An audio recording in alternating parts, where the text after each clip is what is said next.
इतना जल्दी हमने देखा कि अमेरिका भी इस जंग का हिस्सा बन गया।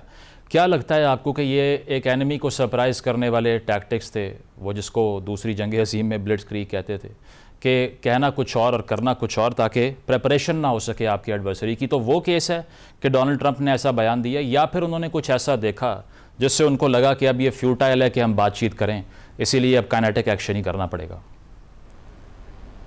For having me. अच्छा, आई थिंक जो मेरा अपना जाती नज़र है, हो सकता है सरप्राइज हो सकता है कि रियलाइजेशन भी हो कि अब शायद ईरान नेगोशिएट नहीं करेगा and there is no other option but to save face and to go ahead and attack as soon as possible, obviously with a surprise. तो आई थिंक दोनों चीज़ों का मिक्सचर भी हो सकता है, but obviously they did realise कि negotiation नहीं होगी, क्योंकि क्लियर स्टेटमेंट्स आ रहे थे यहाँ से कि यहाँ से बिल्कुल भी नेगोशिएशन यूनाइटेड स्टेट्स के साथ नहीं होगी। तो perhaps it's blitzkrieg, but at the same time it might be a realisation by the United States के अभी जो है वो कोई फायदा नहीं है बात करने का, तो let's just go ahead and help Israel. नहीं जॉन, मीडिया पे तो रेटरिक ये होती है ना, हर कंट्री की तरफ से कहा जाता है, लेकिन क्या आपको लगता है कि ईरान में या ईरान की लीडरशिप में बिल्कुल ये सेंटिमेंट नहीं था कि चाहे किसी डील की तरफ चला जाए ईरान और कुछ ना कुछ चीज़ें डी एस्केलेट हो जाएं? ऑब्वियसली वो तो नहीं चाहेंगे कि इस तरह से मेन लैंड पे, शहरों में, तेहरान में हमले होते रहें। तो आपको लगता है कि बिल्कुल कन्विक्शन नहीं थी बातचीत करने की ईरान की? देखिए, ईरान का जो सिस्टम है, जो प्रेसिडेंट, मौजूदा प्रेसिडेंट हैं पेज़ेश्कियान साहब, वो रिफॉर्मिस्ट हैं, और जो पार्लियामेंट है उसके अंदर प्रिंसिपलिस्ट बैठे हुए हैं जो कि conservative right wing I could say हैं। Supreme leader on the other hand, उनका अपना एक रिलीजियस आई गेस सपोर्ट भी है, उनका एक पावर बेस भी बहुत स्ट्रांग है। तो सवाल ये होगा कि किससे पूछें? गवर्नमेंट चाह रही थी कि नेगोशिएट कर लें, हो जाए, unofficially they were trying their best, but सिपाही पासदारान यहाँ की और जो यहाँ की जो सुप्रीम लीडर है और यहाँ की जो जनरल पॉपुलेशन है, they were not in favor of having negotiations with the United States as far as I've seen. Obviously लोग चाहते थे कि नेगोशिएशन हो, लेकिन तब हो जब इक्वालिटी के बेसिस पे, सॉवरेंटी की बेसिस पे, इंटेग्रिटी की बेसिस पे आ जाए Iran equal with the United states and Israel. तो अनफॉर्चुनेटली वो नहीं हो पाया। तो आई डोंट थिंक आवाम का सेंटिमेंट इस तरीके का है कि किसी भी तरीके की नेगोशिएशंस होनी चाहिए फ्रॉम रिफॉर्मिस्ट एंड प्रिंसिपलिस्ट बोथ। ठीक है, खालिद साहब आपकी तरफ आऊँगा। ये मिलिट्री स्ट्रैटेजी है जो मैंने बात की कि 15 दिन का वक्त दे के उसके बाद में इस तरह से अटैक कर देना, तो इसमें आपका टेक क्या है? और दूसरी चीज़ ये कि ये जो कहा जा रहा है, जिस तरह जॉन ने भी कहा कि ईरान में ये सेंटिमेंट मौजूद नहीं था कि कोई बातचीत की जाए इस तरह की, तो क्या इस सारे कॉन्फ्लिक्ट के अंदर अंडरडॉग जो है, जो कमज़ोर फरीक है, वो क्या ईरान नहीं है आपको लगता है? और अगर वो है तो फिर बातचीत करने पे बिल्कुल आमादगी ना होना, is it surprising? Thank you very much for inviting me.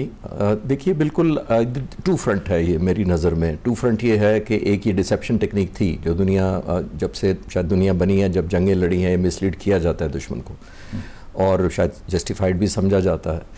एक स्ट्रैटेजी या ऑप्शन ये नज़र आती है, लेकिन एक और कंपल्शन भी नज़र आती है जो अनफोर्सीन थी शायद इजराइल और अमेरिका के पॉइंट ऑफ व्यू से। मेरा ख्याल ये है कि इजराइल ने जब अटैक किया था पहले दिन और 200 जहाज़ों के साथ जो अटैक किया था, उनका ख्याल ये था कि हम इतनी ज़्यादा मैसिव डिस्ट्रक्शन करेंगे, बोथ मोरल की भी, मिलिट्री की भी, लीडरशिप की भी, इतने डायमेंशन पे करने के बाद शायद इजराइल इतना कामयाब हो जाएगा कि ईरान को उठने का मौका ना दे और शायद रिजॉल्व ख़त्म कर दे या ऑब्वियसली विल टू फाइट पे वो ख़त्म कर ले। और ये एक पॉसिबिलिटी उनको लगती थी। ईरान ने जिस तरह हिट बैक किया और थोड़े दिन बाद अनफोल्ड हुआ, जो मेरी थोड़ी सी रिसर्च थी उसमें समझ आई कि उन्होंने वाकई आउटस्मार्ट एक सेंस में किया इजराइल को। वो ये किया कि जब उन्होंने ड्रोन फायर करने शुरू किए, बैलिस्टिक मिसाइल इनिशियली शुरू किए, वो बड़े कॉस्ट इफेक्टिव थे, यानी वो लेस कॉस्टली थे और इतने इफेक्ट भी नहीं करते थे। लेकिन क्योंकि इजराइल को ये मालूम नहीं था कि ये थ्रेट कितनी सीरियस है और उनको शायद आइडेंटिफाई करने में भी देर लगी, तो उन्होंने हर आने वाले प्रोजेक्टाइल को इंटरसेप्ट करने की कोशिश की, जो कि बहुत महंगा सौदा था। अगर इधर से ये 100 मिलियन के मिसाइल मारते हैं तो उधर से 2 बिलियन का उनको इंटरसेप्शन करनी पड़ रही है, ये रेशो बन रही थी। अच्छा, जब इन्होंने रियलाइज़ किया कि ये एस्केलेट कर गए हैं ईरान वाले, और आपने देखा सिजील और दूसरे वेपन चले गए मारने शुरू हुए, खुर्रम शहर चाहरुम, ये एक मिसाइल भी है जो खुर्रम शहर के नाम पर बनाया था, जो ईरान और इराक के दरमियान जंग हुई थी। तो अभी तक वैसे ऑफिशियली ईरान ने नहीं बताया कि कौन सा मारा था उन्होंने लास्ट 2-3 रातों में, लेकिन जिसने जो सही मानों में हाइपरसोनिक मिसाइल है, जो 4 से 5 गुना ज़्यादा स्पीड, आवाज़ की रफ्तार से ज़्यादा चलता है, उसको इंटरसेप्ट करना भी मुश्किल है।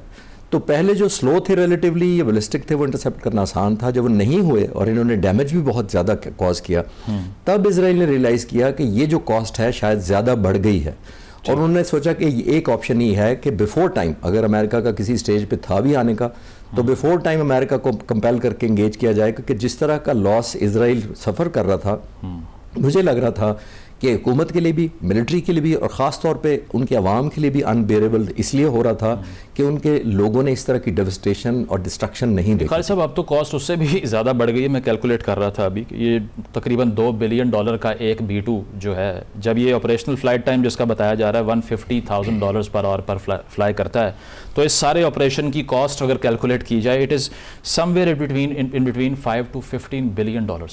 और इससे फिर अमेरिका ने, आपको लगता है, इतना कुछ गेन भी किया जितना लूज़ कर दी है? ये एग्जैक्टली ये जो आपने डाटा का, ये मेरी बात को और ज़्यादा सपोर्ट करता है। आपने देखा बर्दाश्त कौन कर रहा है ये खर्चा जो बिलियंस ऑफ डॉलर्स आ रहा है, और एक एलिमेंट ऑफ सिंपैथी भी अमेरिका की इजराइल ने हासिल कर ली कि हम विक्टिम हैं, हम पर हमले हो रहे हैं, और billions of dollars. America mighty मुल्क है, उसको ये बिलियंस कुछ नहीं कहते, इजराइल को बहुत कुछ कहते हैं, ऑब्वियसली आपने नोट किया। और ख़ास तौर पे जैसे मैंने अर्ज़ किया शुरू में कि इजराइल के लोग बहुत डेवस्टेशन का शिकार हो रहे थे जो उन्होंने देखा नहीं था पास्ट में। वो तो ये जो किलिंग है, जो डिस्ट्रक्शन है, ये तो दूसरे मुल्कों पर करते रहे, उनको इन्फ्लेक्ट करते रहे। उन्होंने कभी नहीं देखा था कि ग्रिड स्टेशन के बगैर कैसा रहना होता है, हॉस्पिटल बिजली चली जाए तो क्या होता है, बंकर्स के अंदर दरमियान में पूरी रात गुजारना कैसा होता है। तो उन they were running out of stamina.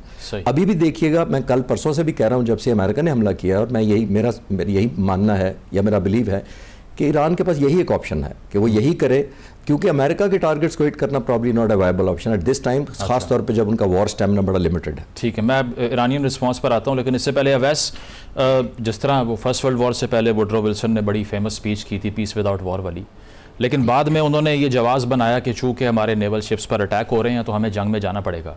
मेरा ख्याल है रीसेंट हिस्ट्री में शायद इतना एंटी वॉर प्रेसिडेंट जितने डोनाल्ड ट्रंप नज़र आ रहे थे इलेक्शन से पहले कोई आया नहीं होगा, लेकिन उसके फौरी बाद इस तरह का इनिशिएटिव ले लेना क्या साबित करता है कि वही जो आर्गूमेंट होता है कि कोई भी आ जाए अमेरिका में प्रेसिडेंसी के अंदर, लेकिन जो अमेरिकन डीप स्टेट की पॉलिसी है उसी को टो करना पड़ेगा, एंटी वॉर और प्रो वॉर कुछ भी नहीं होता। Do you agree with that? बिल्कुल, इसमें तो कोई दो राय नहीं है। अमेरिका की जो नेशनल सिक्योरिटी पॉलिसी है उसका इंटीग्रल पार्ट है टू सपोर्ट इजराइल। तो चाहे वो रोनाल्ड रेगन हो, चाहे वो जॉर्ज बुश हो, चाहे वो ओबामा हो, चाहे बाइडन हो, चाहे वो डोनाल्ड ट्रंप हो। और डोनाल्ड ट्रंप के तो सख्तगीर मौक़िफ़ आपने बहुत पहले दौर में भी देखा है, जब उन्होंने यरूशलेम को दारुल खिलाफा मान लिया था इजराइल का, और एम्बेसी जो है वो यरूशलेम में मुंतकिल कर दी थी। और अभी जब आप देख रहे हैं कि जब पहले कह रहे थे कि जी हम सिफारतकारी से कोई रास्ता निकालेंगे ईरान के साथ, 5 राउंड ऑफ टॉक्स भी हो गए थे। देखिए, जो आप पहले बात कर रहे थे हमारे पैनलिस्ट से, सिफारतकारी में जो लैंडमाइंस बिछाई हैं वो तो अमेरिका और इजराइल ने बिछाई हैं। ईरान तो सिफारतकारी से इनकारी नहीं है, वो तो मुज़ाकराती मेज पे था।